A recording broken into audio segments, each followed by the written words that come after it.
Bueno,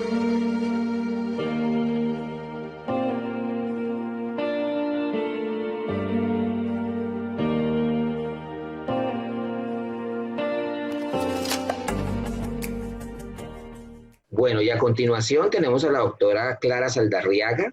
La doctora Saldarriaga es médica internista, cardióloga y es la líder de cardiología de Cardiovil en la ciudad de Medellín. Doctora Saldarriaga, bienvenida y muchas gracias por participar en este resumen de lo mejor del Congreso Europeo de Cardiología.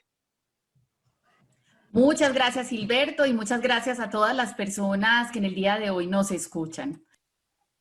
A continuación, yo voy a resumir para ustedes los principales resultados del estudio DAPA-CKD, un estudio muy esperado, que se refiere a esta pregunta que yo les planteo en la pantalla. ¿Cuál es la utilidad de los ISGLT2 en pacientes con enfermedad renal crónica independiente de la presencia de diabetes? Este estudio se presentó en el Congreso Europeo de Cardiología y ustedes se preguntarán por qué un estudio de enfermedad renal crónica aparece en un congreso de cardiólogos. Yo les voy a dar la respuesta a esta pregunta más adelante. Miren ustedes que teníamos un cuerpo importante de evidencia previo a este congreso que nos llevaba a inferir que probablemente existía un efecto benéfico del uso de estos medicamentos en pacientes con enfermedad crónica renal independiente de la presencia de diabetes. Y esa evidencia provenía de estos estudios. El estudio en Barrett-Auto, que se hizo con empagliflozina en pacientes con diabetes y enfermedad cardiovascular establecida, donde se demostró que estos pacientes tenían menor deterioro de la función renal. A su vez, el estudio Declare-TIMI mostró resultados similares en una población de diabéticos con y sin enfermedad cardiovascular establecida. Y el tercer estudio de esta familia fue el estudio CANVAS con canagliflozina, que también mostró resultados similares. Entonces, 3 estudios previos de pacientes con diabetes, donde definitivamente hay un beneficio en reducir el deterioro de la función renal. Pero posteriormente aparece el estudio CREDENCE, un estudio que también se hizo con canagliflozina, pero en pacientes que tenían aún más deteriorada la función renal, con un criterio de inclusión de una tasa de filtración glomerular por encima de 30 mililitros minuto. Y nuevamente se demostró beneficio. Y si ustedes recuerdan que el año pasado, en el 2019, se presentaron los estudios, el estudio DAPA-HF con dapagliflozina, un estudio en pacientes que tenían insuficiencia cardíaca con función reducida, independiente de la presencia o no de diabetes. Este estudio mostró muchísimos beneficios en insuficiencia cardíaca, pero adicionalmente se demostró que los pacientes tenían menor deterioro de la función renal. Entonces, miren ustedes que pasamos de estudios de pacientes diabéticos a un estudio en insuficiencia cardíaca con pacientes con y sin diabetes, y miren que evitar el deterioro de la función renal parece ser un efecto de clase muy importante para estos fármacos. Y por esta razón es que se decide realizar este estudio, que es el estudio DAPA-CKD. Y bueno, yo les planteé inicialmente por qué un estudio de enfermedad renal crónica se presenta en un congreso de cardiólogos. Pues bien, si alguien realmente ve pacientes con enfermedad renal crónica en su práctica diaria, somos nosotros los cardiólogos. Porque miren ustedes que la enfermedad coronaria es la causa número 1 de muerte en pacientes con enfermedad renal. Y si miramos el escenario de la insuficiencia cardíaca, hasta el 50% de los pacientes con insuficiencia cardíaca tienen a su vez enfermedad renal crónica. Esto quiere decir, la enfermedad renal crónica es el compañero inseparable de la insuficiencia cardíaca. Y por esta razón, entonces, se decide diseñar este estudio. Miremos un poquito los detalles del protocolo. Este fue un ensayo clínico multicéntrico, 400 centros en diferentes países del mundo aportaron pacientes a este estudio. 4.300 pacientes se incluyeron en el estudio con y sin diabetes, y para entrar al estudio los pacientes tenían que cumplir los siguientes criterios de inclusión: tener más de 18 años, una tasa de filtración glomerular entre 25 y 75 o tener una albuminuria por encima de 200 miligramos gramo. ¿Quiénes no entraron en el estudio DAPA-CKD? ¿A quienes probablemente no vamos a poder aplicar esta evidencia?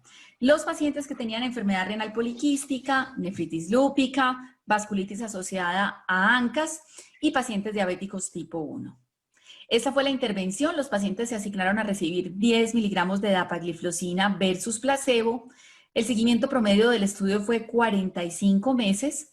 Y ese fue un estudio que estaba diseñado para se terminara cuando se alcanzara el número de eventos. El número de eventos que se calculó para poder tener el poder suficiente para demostrar que había beneficios de dapagliflozina sobre placebo era 681 eventos.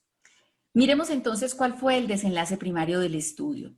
Este desenlace era el compuesto de un deterioro en la función glomerular mayor al 50%, que fuera sostenido, porque recuerden que estos pacientes con frecuencia tienen variaciones en la función renal que son transitorias, o que el paciente ingresara a la categoría de insuficiencia renal terminal, o que el paciente presentara una muerte de causas renales o causas cardiovasculares. Y cada uno de estos desenlaces se analizó dentro de los desenlaces secundarios de manera individual. Miren ustedes los resultados del desenlace primario y tengo que decirles que este estudio generó muchísimos comentarios, muchísimos aplausos, porque miren ustedes cómo se logró demostrar una reducción significativa en el desenlace primario de los pacientes que recibieron dapagliflozina en comparación a placebo, con un número necesario a tratar que fue de 19. La reducción relativa del riesgo en estos pacientes fue de 31%. Y miren ustedes cómo a partir del cuarto mes se empiezan a observar diferencias en el comportamiento de los eventos de los dos grupos. Los desenlaces secundarios, miren la mortalidad por todas las causas, nuevamente significativa a favor de dapagliflozina, con una reducción relativa del riesgo nuevamente del 31%. Y si miramos el combinado de hospitalizaciones por insuficiencia cardíaca o la muerte, miren ustedes cómo nuevamente se observó que el resultado fue significativo con una reducción relativa del riesgo de 29%. Y también se logró un impacto significativo en la reducción de la necesidad de diálisis, trasplante renal en estos pacientes o muerte de causas renales. En resumen, si ponemos en contexto los resultados de este estudio, la reducción de mortalidad, como ya les había mencionado, fue del 31%. Y la reducción relativa del riesgo para el desenlace primario fue del 39%. Este estudio concluye que el uso de dapagliflozina 10 miligramos en pacientes con enfermedad renal crónica, independiente de que tengan o no diabetes, reduce el riesgo de eventos renales. Y esto es independiente, como ya les había mencionado, de la presencia de diabetes. Recuerden que en este estudio el 90% de los pacientes ya recibían previamente IECAS o ARA2, entonces se plantea un beneficio adicional y complementario al de estos fármacos. Esta terapia fue bien tolerada, con un adecuado perfil de seguridad, similar al de los pacientes que estaban en el grupo placebo. Hay muchas teorías de cómo la dapagliflozina tiene efectos benéficos en la función renal de estos pacientes. Definitivamente es un beneficio que es independiente del control glicémico. Ya para finalizar este resumen del DAPA-CKD, quiero ponerles en perspectiva los resultados de este estudio. En la parte superior de la diapositiva les estoy mostrando los resultados del estudio CREDENCE y en la parte inferior les estoy mostrando los pacientes del estudio DAPA-CKD. Miren ustedes cómo la reducción fue 39% en comparación a 30% en el CREDENCE para el desenlace primario. La muerte cardiovascular, la reducción fue 44% cuando se combina con la disminución de la filtración glomerular o la muerte de causas renales, mientras que la muerte de causas cardiovasculares o el desarrollo de insuficiencia cardíaca fue 31% en el CREDENCE. Y definitivamente las hospitalizaciones por insuficiencia cardíaca se reducen en ambos estudios de manera significativa. Este estudio entonces nos trae una nueva perspectiva en el tratamiento de la enfermedad renal, donde estamos aprendiendo cómo estos pacientes pueden preservar su función glomerular y a la vez pueden tener menos desenlaces cardiovasculares. Muchas gracias.